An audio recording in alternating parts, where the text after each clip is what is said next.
What it do, YouTube, and welcome back into the Hollywood Rips studio for yet another episode of the Hobby Headquarters. New sets on the way, card of the year results. How do we even value pitcher cards anymore? And a little twist to the Kaboom, all on this week's episode. Thanks for joining us. I'm Mr. Hollywood. That's Joe Nasty, and thanks for joining us once again for this week's episode. Hope you're having a good start to the week, and a quick thanks to all of you who have messaged in regard to the wildfires here the past week. It has been devastating here, of course. I personally had several relatives that lost everything, but we are all safe, which is what matters, thanks to the LA Fire Department, the LA Police Department, and all other first responders and people operating these shelters. Hopefully conditions continue to improve. Yeah. But let's talk about more positive things going on in the hobby community that we all know and love. Let's start this week's episode off with 2025 Topps Series 1. Topps posted this on their Instagram. It's kind of a preview, a first look, should you say, of the new set that is coming out. Aaron Judge is the cover athlete. It is a 350 card base set. There are 20 base parallels in this year's set, which is actually 2 parallels less than last year, which I find to be kind of interesting in a world where we're always adding more parallels, right? What, Prism Football that just came out a few weeks ago had what, 63, 64 different parallels, right? Some parallel colors are having print run changes to match up with Topps Chrome. So the red foils are going to be numbered out of 5 instead of 199. I think that's a positive thing to try and universally make all the numbering the same through all the products.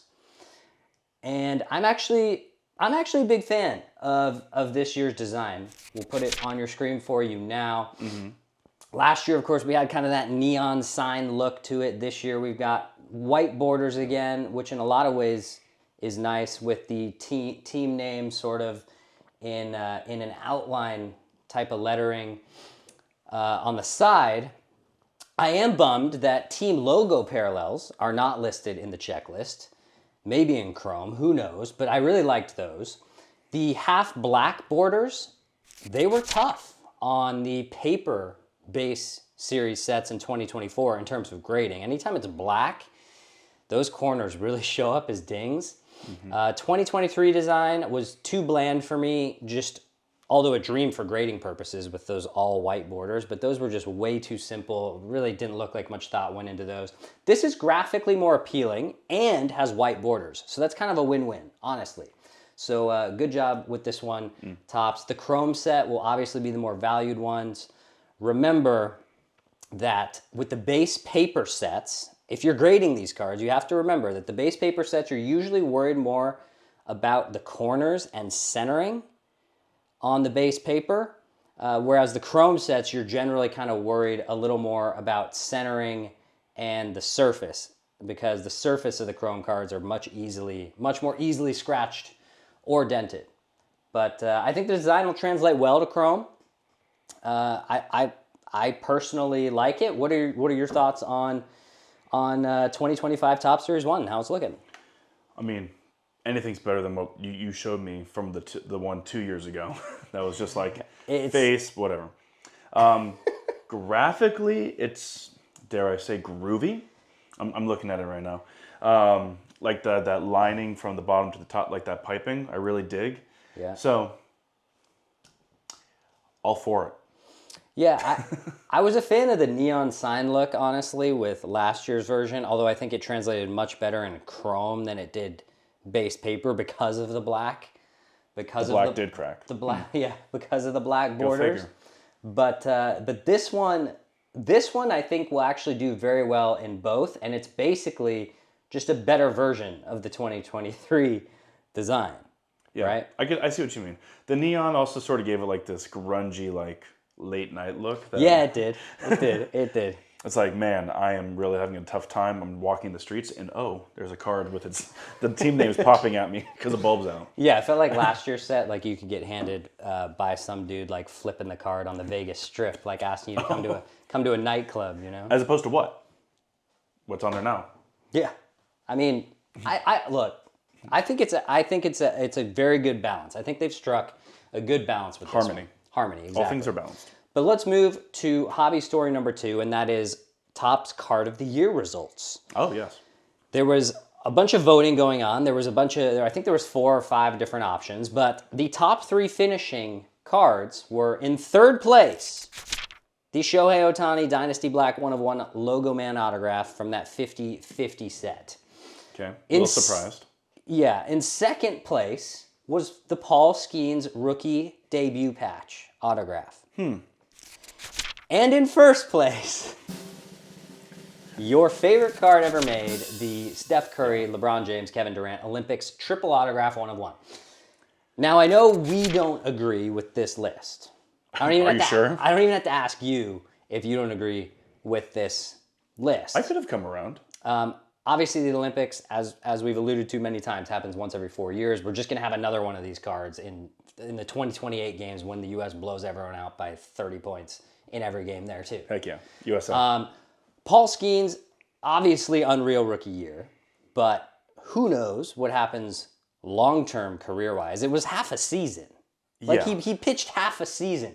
Obviously, there's going to be injury risk with everyone, but when you throw 102, maybe a little higher. Shohei, after last season, and this is my opinion, but he has officially, and I think he kind of did it before this year even, but he's officially cemented himself as one of the greatest players of all time. It's brave of you to say. But the car, how are we voting that the Olympics triple auto is 1 and the Paul Skeens debut patch is 2, but we don't even know if those cards exist yet? It's true. Because neither of them have been pulled, right? So until they get pulled, I can't officially confirm that they exist. Right. And so for that reason, like aliens. yeah, it's like aliens.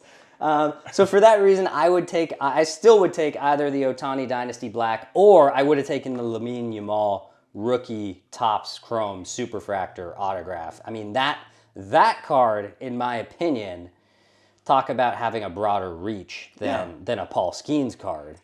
Or a Team USA basketball card. Mm-hmm. I think that card's a lot more relevant to a lot of the rest of the world. Yeah. So. No, truly shocked that Lamine Yamal didn't crack the top 3 with his international appeal.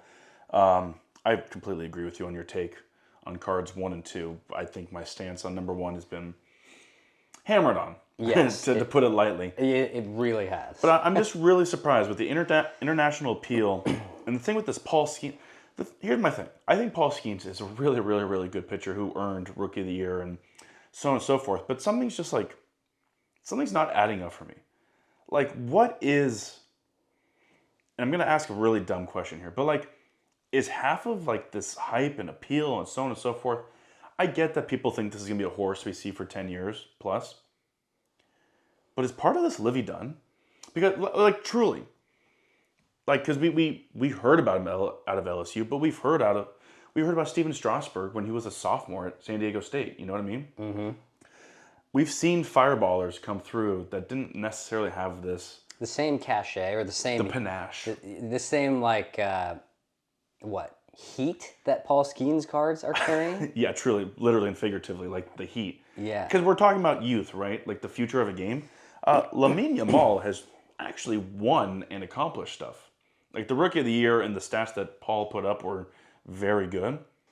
But Lamine Yamal has won the Euros as arguably the best player in Spain. He just scored, as we're recording this today, in a Spanish Supercopa final against Real Madrid. Mm-hmm. Like, on the biggest stages as a teenager, he's doing things. As a teenager. With his braces. So, like, I know Lamine Yamal doesn't really reach most of our audience in all probability. Right. But in terms of the career that's to come, Paul Skeens is, again, I've said this now 4 times, he's excellent. Yeah. But Lamine Yamal has a chance to be I'm with the you. next generation's Messi. Like that's, I know that's a lot, but Yeah, you know what I mean. yeah. No, I'm with you. And this kind of actually ties in nicely with our next segment here. Oh, that's a and segment. we're calling this segment, well, it says pitcher's cards equals confusing on the thumbnail down on the bottom. But let me explain this to you a little bit. I got an interesting comment this week. This came from you guys in the comments section, actually. It came from @gvolker1108. So thank you for bringing this one up. Do you think it's his birthday, November 8th? Yeah, maybe. Probably, right? I don't know. I have no idea. But It's just a thought. G. Volker, his comment reads, with the change in MLB pitching, how are pitchers going forward going to get to the Hall of Fame? Question mark. Their numbers won't be anywhere close to what numbers used to be for pitchers. True. Less wins, less strikeouts, less innings. And this was the one that was kind of the kicker for me, I just don't know what to look for in pitchers anymore. Is he a scout? I think I think that question is a fantastic question. So how do we value pitchers now in the hobby, right? Or even in just the Hall of Fame conversation, The voting right? process? Like, yeah, less counting stats, right? They're pitching less innings. We're going to 6-man rotations. Yes, there's less counting stats. And that doesn't even include the injury pandemic that is going on right now. Even if these teams go to a 6-man rotation, you're only adding one more starter to that rotation. So you're reducing a pitcher's workload by less than 20%, right? So this isn't like we're reducing the workload by a crazy amount. No. It'll make a difference, though. In terms of Hall of Fame and stats, I honestly don't think stats are the end all be all, right? Like no one's going to reach Cy Young's win record. No. No one's going to reach Nolan Ryan's strikeout record. Probably not. Presumably not. But what matters is basically, or the question becomes, how do we value pitchers' cards from here on out if it's not the stats that necessarily matter, right? Because talking stats it's relevant, but at the same time, it's also kind of irrelevant. I know this is a different sport, but like we put a graphic on our show last week. Wemby has made more three-pointers through 100 games than Steph Curry. Sure. Is Wemby a better three-point shooter than Steph Curry? If I needed one 3-point shot, I wouldn't choose him. Right. No, he's not. So again, it's not all about the numbers, but a lot of this is a result of what these young pitchers are learning in this country early on. And rule number one, as you're progressing through middle school and high school, especially when you start hitting the weight room, stuff like that, is throw as hard as possible. Yeah. That's kind of goal number one, right? You've talked about it a lot before. Use lower half and throw the ball as hard as you can, right? And it's said and it was a paraphrase. It was a really bad paraphrase. No, that does sound like me. But the thing is, people in the hobby have also gravitated to that. Yeah. They want to invest in the dominant, hard-throwing strikeout machines because they want to see 102. Yeah. They want to see that. Chicks dig triple digits. They do. Yeah. Livy Dunn. And look, a decade ago, 2, 3, 4 decades ago, we had way more Hall of Fame dominant pitchers in this game who were predicated on locating, changing speeds, eye levels. Sure, we still had, 95, 96, Randy Johnson 97, 97 mile an hour fastballs, but we didn't have guys aren't routinely throwing 100. No. 102, right? And I think it's actually a pandemic that the MLB needs to find a way to combat. I've talked about it before, and I'll say it again. I think baseball needs to allow pitchers to use, let's not be egregious here. That's spider tack. Yeah, we're not talking spider tack or straight up pine tar, but I think pitchers should be allowed to mix, let's say, sweat and rosin or some, natural components to get a better grip on the ball. Mm-hmm. and it's going to reduce the injuries. Like going to a 6-man rotation, sure, it's less wear and tear, but they're having the same wear and tear every time they get on the mound, right? Maybe you make the balls 5% more lively in order to compensate for the fact that the pitchers now have way higher spin rate and way better movement, right? Yeah.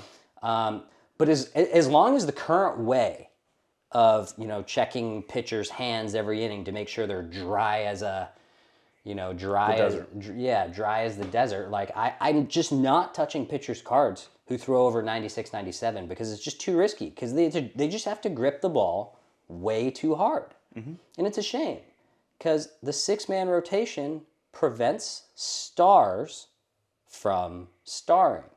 It's like NBA teams benching their stars on back-to-back nights, right? Somewhat, yes. I mean, not apples to apples, but do you see what I'm saying? Like we're not. You're saying you're actively taking away minutes, innings, or whatever from your best players. Right, and that's what the fans want to see, right? Mm-hmm. Because like how many pitchers that throw close to 100 over the past 10, 15 years outside of like Scherzer, Verlander, and DeGrom have we seen? Have we really seen put together long periods of dominant time? And DeGrom can't even survive it. Matt Harvey, right? anyone?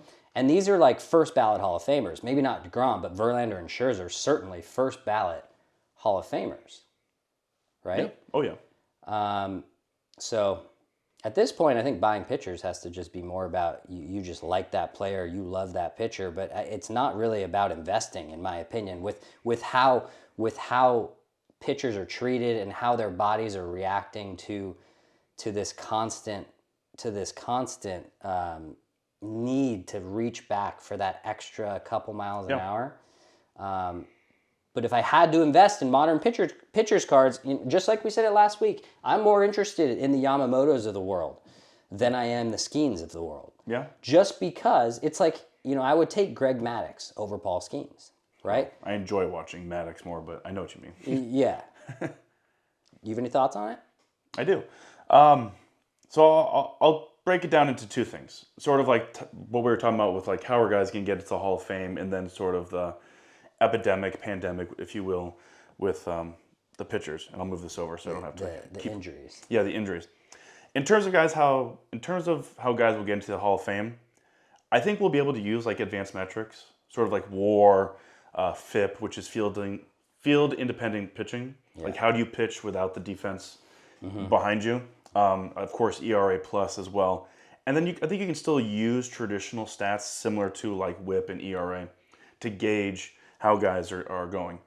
And I think what we might see is more defined Hall of Fame relievers who aren't just closers as well, because basically you had to be goated, right? You had to be Trevor Hoffman or Mariano Rivera in order to make the Hall of Fame as a reliever. But now we see a higher value placed on relievers and guys who aren't necessarily high leverage guys. High leverage guys. Think not necessarily that he's going to make the Hall of Fame, but think like Blake Trinan and how he wasn't necessarily the closer. Right. Or how he isn't a closer. Right. And his career won't be a Hall of Fame. But you think of a Tanner Scott, right? That was the guy that came to my mind as well. Hasn't been a closer his whole career. Right. But and not that these people are going to be Hall of Famers. It's just yeah. So I think with relievers, it could conceivably change. With wins, yes, the win has been diminished.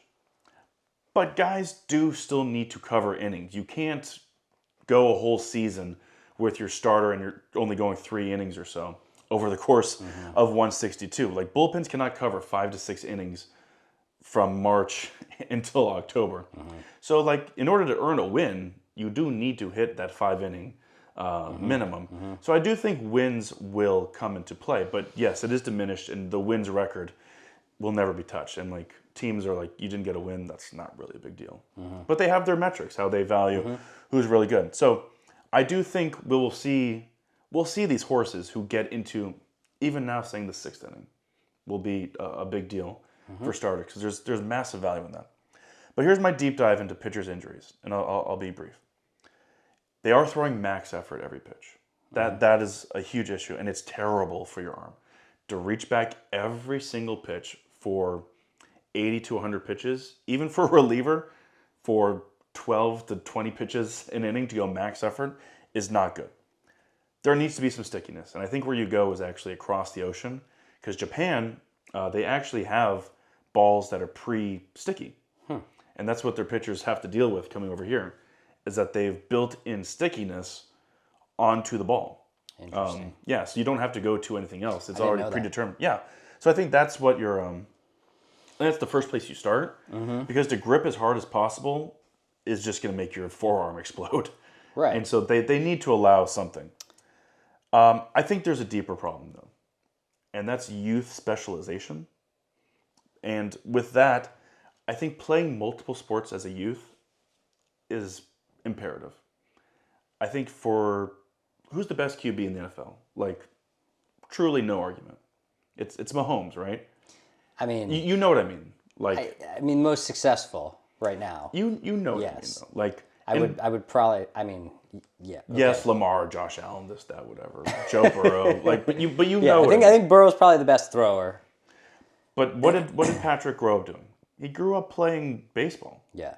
And he didn't specialize in football. He didn't specialize in baseball. He played short. And you see how he plays quarterback. He plays the game like a shortstop. But do you need to specialize in order to compete at the highest level? I don't think you need to. I think you should be able to play basketball in the winter and work on your cardio and soccer. I think you should play some sort of football if you don't want to destroy your brain and work on your competitive edge and your strength. And I think and you should learn how to use your feet in all ways. Like, I remember as we were growing up in Pau Gasol joining the Lakers, and you saw how he played the game like a soccer player. You know, the way he saw the game, the way his feet were positioned. I think there's great value to that. And I also think you shouldn't be blowing out your shoulder as a 13-year-old. Yeah. Like, take the off season. It's okay. You don't have to be a pro yet. Leave it for upper high school. Leave it for your college days. They'll find you. Like, if you're that good, they'll find you. You don't need to be playing January through December in order for these teams to find you in these colleges. Like, especially with the transfer portal. Like, you can go to a school, be really good, and still find your way at an SEC school by your senior year. So how do you value a pitcher's card in today's market? There's, like I said, there's numbers. I'll check the WAR. I'll check the innings per start. You know, if a guy's averaging 5 to 6 1/3 per start. You can check the strikeout rankings. Like, that's pretty high in the value for a FIP. Like, field independent pitching is like, are you striking guys out? You don't need the defense behind you. So things of that nature. That's where I'll find my value. Right. And I still I value ERA. There's something to it. Yeah, no, for sure. I think you should value ERA, right? But at the end of the day, the bottom line is position players just have I think this basically comes down to two different ways of looking at of sports cards, right? You're either in the boat that loves the hobby for the hobby and doesn't care whether your card is worth $5 or $100 or $500 or $1,000, right? Or you're in the camp that says, man, that Paul Skeens is good. I want to be on that train, which we are not on that train. But just the bottom line is the odds of flame out are probably 4 to 5 times higher than a position player injury-wise. And position players' cards, even when pitchers do well, like Paul Skeens' first Bowman Superfractor sold for like 80-something thousand. I think the second time it sold this year. You know, Ellie De La Cruz did $250,000. That's wild. You know, and that's the difference that we're talking. So I still think pitchers are not cards that you should be looking at, generally speaking, to invest in. We have bought a few, right? I have bought some Yamamoto stuff. I'll admit that. We talked about it last week, and I told you why. And he does throw 96. Yeah, he throws 96. But I told you that's like the upper limit of where I'm like, okay, I don't think his arm is going to explode, right? But who knows? Clayton Kershaw used to throw 96. But let's move to our last. Cool 82. Yeah. Now let's move to our last hobby topic for this week, and that is cartoon Kabooms. Cartoon Kaboom. Panini's bringing back the cartoon image on Kabooms for Revolution. They did have these briefly, I want to say early in the 2010s to the middle 2015, 16 time, something like that. I kind of feel like Kabooms already are kind of cartoony to begin with. But I like that they're including it in Revo. Revo hasn't really been a super sought after set, and Kabooms are way harder to find, even in Revolution now, than say a Downtown is. Not to mention the whole, we don't have to get into the whole downtown thing, and the fact that the city backgrounds on downtowns are now drawn by a 7-year-old on Kid Pix for the first time. Oh, I love Kid Pix. Kid Pix was epic. Let us know in the comments if you guys remember Kid Pix. Catch me in 5th grade. Yeah, exactly. But Kaboom counts they're just way lower than downtowns. And I mean, it's not even close. So I do not mind them expanding it into another set here. And keep in mind, and I think this one's important, that this will be the last year of licensed NBA Kabooms from Panini before Topps takes over the license late in 2025. I think it's late in 2025. Maybe I'm getting it confused with football. One is 2025, one is 2026. I think basketball is 2025. But if that is the case, I think this year's Kabooms could be particularly collectible. Remember, first and last, for the most part, are always very collectible. Prism first year is a very collectible set. In this case, I think the last will be as well. It represents the end of an era. I'm also very curious to see what Topps has up their sleeve design-wise to match the collectability and the success of some of these Panini like home run inserts that like the Kaboom and the Downtown. I think the HFA cards, home field advantage, like we talked about, are the answer in baseball, but curious what they're going to come out with for the NBA and the NFL. But yes, I'm fine with the cartoon style Kabooms. I think it fits the design very well, actually. And to be honest with you, anything's better than last year's design because the exclamation points were not even on the card and a blind person was in charge of the center. Seems like a bad decision. I hope that the preview, by the way, that we're getting for that, they actually fix the exclamation point because it is once again not on the card. But I like the cartoon Kabooms. I think they're going to be collectible as potentially the last licensed Kaboom ever made. Your thoughts on it? I agree. I was just looking. If I'm reading correctly, which I rarely do, it looks like Topps takes over for the NFL and NBA for the next seasons, I believe. So it's like 25/26 for each. So like as the NBA starts their next season. I think it's I know one is this year and one is the next year. So it's tough to tell because they both sort of overlap New Year's and the way it's being. It's a little confusing. Some of you might know. If you do, just drop it in the comments below. Yeah. Just to confirm or deny. Either way. I need some definitive answers in my life. Cartoon Kabooms? Love them. You know, I'm all for something that's fun and different. So, yeah. I'm with you, though. If you're going to have your logo on it, it should probably fit the whole thing. Minor detail. Yeah, just minor details. Maybe we should get the... I'm no branding expert, but if I had like a logo, I'd want it to be fully red. Yeah. But, again, like, what do I know? English teachers are rolling around in their graves that this punctuation is not on the card. Who killed all the English half teachers? Off the card, right? Yeah, what about the live ones who are just frustrated? I don't know. Maybe like my first grade English teacher. I don't know. Do you know what I realized the other day that I forgot all about? Dangling prepositions.